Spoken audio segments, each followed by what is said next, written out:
Hello aspirants, कैसे हैं आप सब। वेलकम टू माय चैनल सरकारी नोटिफिकेशंस। एस्पिरेंट्स, आपके लिए एक नई अपडेट है आज की, और वो ये है कि aspirants HPSC Haryana public service commission ने एचसीएस की पोस्ट के एडवर्टाइजमेंट दी है। ठीक है, और ये ऑफिशियल नोटिस है एडवर्टाइजमेंट का। तो एक बार इसको हम डिटेल में देख लेते हैं कि कब ऑनलाइन फॉर्म स्टार्ट है, लास्ट डेट क्या है। ठीक है, तो सबसे पहले इसकी बात करते हैं। तो 1 दिसंबर से ऑनलाइन फॉर्म स्टार्ट होंगे और लास्ट डेट है जो फॉर्म अप्लाई करने के लिए वो 21 दिसंबर है। ठीक है, और ये जो सारा कुछ होगा वो एचपीएससी की ऑफिशियल वेबसाइट से आपको अप्लाई करना है। ठीक है, इसके बाद इसमें एलिजिबिलिटी क्राइटेरिया दे रखा है। ठीक है, और सिलेक्शन प्रोसीजर दे रखा है।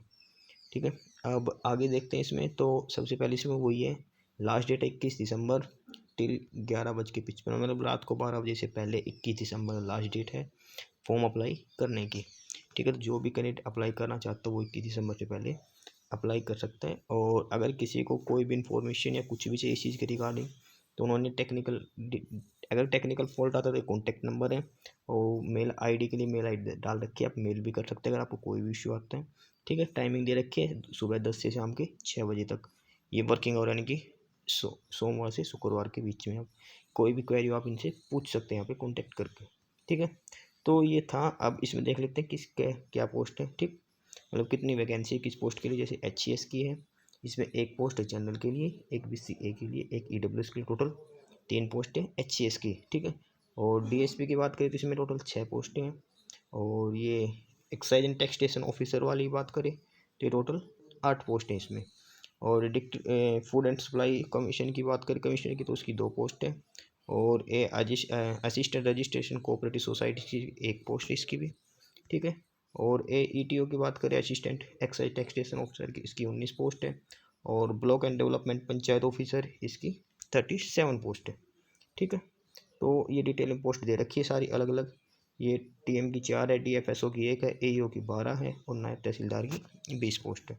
ये ओवरऑल पोस्ट की बात करें इसमें तो टोटल 121 पोस्ट है। एचसीएस का जो एग्ज़ाम है इसमें टोटल 121 पोस्ट है अलग अलग कैटेगरी के हिसाब से।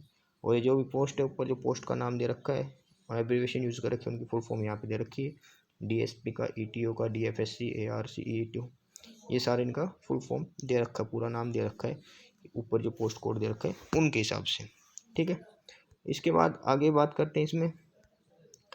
इसके बाद इन्होंने दे रखा है कि इसके जो सर्विस रूल वगैरह है वो सीएस हरियाणा की जो ऑफिशियल साइट है उस पर डाल रखे। ठीक, इसके बाद इसके पोस्ट के जो प्रीलिम्स एग्ज़ाम की डेट है वो 11 फरवरी 2024 यानी कि अगले साल फरवरी 2024 में इसका प्रीलिम्स एग्ज़ाम लिया जाएगा। ठीक है, और वही मेंस एग्ज़ाम की बात करें तो मेंस एग्ज़ाम है वो 30 और 31 मार्च के अप्रोक्स लिया जाएगा।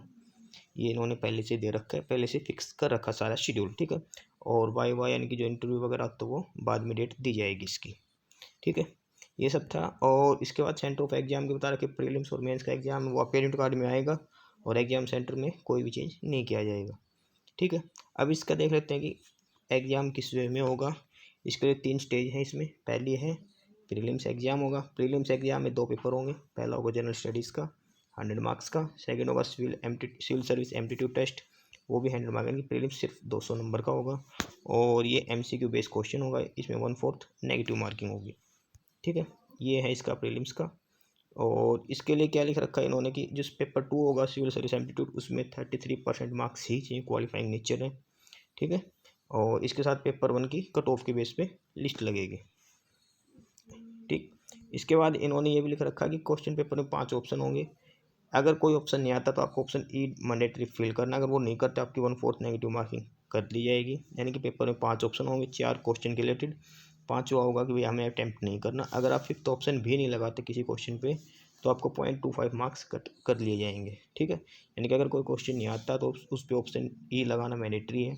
और साथ में इन्होंने भी लिख रखा है कि अगर कोई 10% क्वेश्चन यानी कि 10 क्वेश्चन छोड़ देता बिना ऑप्शन ई के भी, उसको डिस्क्वालीफाई कर दिया जाएगा स्टूडेंट को। यानी कि ऑप्शन ए मैंडेटरी है, यानी कि कोई ना कोई ऑप्शन फिलअप करना मैंडेटरी है। ठीक है, और इसके बाद इन्होंने सारी बेसिक डिटेल दे रखी है। इसके बाद इन्होंने लिख रखा जो प्रीलिम्स का जो एग्जाम होगा उसके रिजल्ट पे जो 12 टाइम्स कैंडिडेट हैं, जो टोटल पोस्ट है 121, उसके 12 टाइम्स कैंडिडेट्स यहाँ पे सिलेक्ट किए जाएंगे मेंस के इनकी रिटर्न एग्जाम के लिए। ठीक है, अब मेंस एग्जाम के सिलेबस की बात करते हैं, इसमें पेपर 1 होगा वो इंग्लिश का होगा, इंग्लिश ऐसे समेत, और सेकंड होगा हिंदी का, उसमें हिंदी ऐसे भी आएगा, 100 मार्क्स इंग्लिश का, 100 हिंदी का, और जनरल स्टडी जीएस का पेपर होगा वो 200 नंबर का होगा, और एक ऑप्शनल सब्जेक्ट जो हमें चूज़ करना है वो भी 200 नंबर का होगा। ठीक है, इसके बाद जो मेन से सब्जेक्ट चूज़ करने हैं उनके सब्जेक्ट के नेम दे रखे हैं, सब्जेक्ट कोड दे रखा है, ये आपको फॉर्म फिलअप करते टाइम ध्यान से देखना है कि कौन सा सब्जेक्ट हमने ऑप्शनल सब्जेक्ट चूज किया उसका कोड क्या है। ठीक है, ये सारे सभी सब्जेक्ट जो हैं उन सभी के इन्होंने कोड तक दे रखे 29 तक। ठीक है, तो यानी कि 29 सब्जेक्ट अपने ऑप्शन सब्जेक्ट है, बाकी जो 3 सब्जेक्ट है हिंदी, इंग्लिश और जनरल स्टडीज़ ये हमारी मैंडेटरी सब्जेक्ट है। ठीक है, तो ये है इसमें मेंस के एग्जाम का शेड्यूल है इसमें। ठीक है, अब मेंस एग्जाम के बाद एक चीज़ और इन्होंने मैंडेटरी कर रखी है अब की बार से कि मिनिमम 45% मार्क्स तो सभी पेपर में होने चाहिए अगर आपको इंटरव्यू में अपेयर होना है, और साथ में 33% मार्क्स हिंदी और इंग्लिश दोनों पेपर में होने चाहिए। यानी कि जो मेंस के एग्जाम में हिंदी और इंग्लिश के तो जो पेपर होंगे उनमें 33% मार्क्स मिनिमम दोनों में होने चाहिए, साथ में चारों पेपरों में मिला के मिनिमम 45% मार्क्स होने चाहिए अगर आपको इंटरव्यू के लिए बुलाते हैं तो। ठीक है, और आपके टोटल मार्क्स हो गए 675 के बेसिस पे। ठीक है, और इसमें बुला रखे हैं कि 2 और मोर कैंडिडेट्स, अगर इसमें ये भी चीज़ लिख रखे अगर किसी भी 2 कैंडिडेट के एग्जाम मार्क्स सेम है लास्ट में, तो उसमें जो जनरल स्टडीज़ के मार्क्स हैं या फिर मेंस के एग्जाम में जो हैं मैंडेटरी सब्जेक्ट के उनके मार्क्स चेक किए जाएंगे। जैसे 3 सब्जेक्ट कंपलसरी हिंदी के देखे जाएंगे, इंग्लिश के और फिर जनरल स्टडीज़ के, उसमें से जिसके भी ज़्यादा नंबर होंगे उसको ही प्रेफरेंस दी जाएगी। ठीक है, और इसके बाद इसमें वाइवा का लिख रखा है जो 75% मार्क्स का होगा, ये 3 टाइम्स कैंडिडेट्स को बुलाया जाएगा इसकी चीज़ के लिए। ठीक है, पहले 12 टाइम्स प्रीलिम्स में, इसके बाद 3 टाइम्स कैंडिडेट्स को वाइवा के लिए बुलाया जाएगा। ठीक, इसके बाद ये पोस्ट प्रेफरेंस दे रखी है, पोस्ट प्रेफरेंस इसके बाद पोस्ट प्रेफरेंस की बात करते थे, पोस्ट प्रेफरेंस रहेगी, किसी से कोई प्रेफरेंस फिलअप नहीं करवाई जाएगी, एग्जाम में नंबर आएगा उसके हिसाब से ऑटोमेटिक 11 प्रेफरेंस है, इसी हिसाब से इसी सीक्वेंस में आपको पोस्ट दी जाएगी। ठीक है, कोई भी प्रेफरेंस का ये ध्यान रख लेना। ठीक है, और इसके बाद यही सब मिनिमम एज क्राइटेरिया वगैरह दे रखा है इसमें 42 ईयर्स का, और डीएसपी के लिए जो मैक्सिमम एज है वो 27 ईयर्स है। ठीक है, बाकी सभी पोस्ट के लिए 42 ईयर्स के लिए। ठीक है, बाकी एज रिलैक्सेशन का दे रखा है कोई किस कैटेगरी के हिसाब से और गवर्नमेंट सर्विस के हिसाब से हर जगह एज रिलैक्सेशन। और बात करते हैं डीएसपी पोस्ट के लिए जो फिजिकल के लिए है, मेल कैंडिडेट की हाइट चाहिए 5 फुट 7 इंच, फीमेल की 5'2" होनी चाहिए, चेस्ट 36 और एक्सपेंशन 34.5 के साथ। ठीक है, ये इसके लिए डीएसपी के लिए थोड़ा फिजिकल स्टैंडर्ड की क्वालिफिकेशन दे रखी है फिजिकल के लिए। ठीक है, और इसके बाद ईडब्ल्यूएस वगैरह का भी जो भी है, और इसमें जो एक चीज़ और है जो मिनिमम क्वालिफिकेशन इसमें बैचलर डिग्री मांग रखी है, वो 21 दिसंबर 2023 से यानी कि जो लास्ट डेट है फॉर्म अप्लाई करने से उससे पहले तक की आपके पास डिग्री होनी चाहिए, जो क्लोजिंग डेट है फॉर्म फिलअप करने की। ठीक है, उसके बाद की डिग्री वैलिड नहीं होगी, तो ये जरूर ध्यान दे लेना।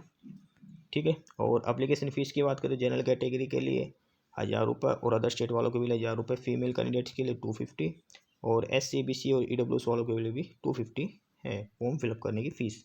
ठीक है, तो ये सारी डिटेल थी इसमें, तो जो भी कैंडिडेट अप्लाई करना चाहता हो वो 1 दिसंबर से अप्लाई कर देना। ठीक है, बाकी सारी डिटेल इस ऑफिशियल नोटिस में दे रखी है जो हमने ऐड कर रखा है, और ये 1 दिसंबर से फॉर्म स्टार्ट होगा, लास्ट डेट इसकी 21 दिसंबर ही है। ठीक है, तो जो भी एस्पिरेंट्स अप्लाई करना चाहता हो वो अप्लाई कर देना। ठीक है, इसमें यही है, बाकी नई अपडेट्स के लिए, नई इन्फॉर्मेशन के लिए आप हमारे चैनल सरकारी नौकरी नोटिफिकेशन सब्सक्राइब जरूर करें, वीडियो को लाइक करें, शेयर करें, और अगर कोई और इश्यू होता है कुछ पूछना हो तो आप कमेंट बॉक्स में ज़रूर बताएं। ठीक है, तो मिलते हैं नई अपडेट्स के साथ, तब तक के लिए बाय।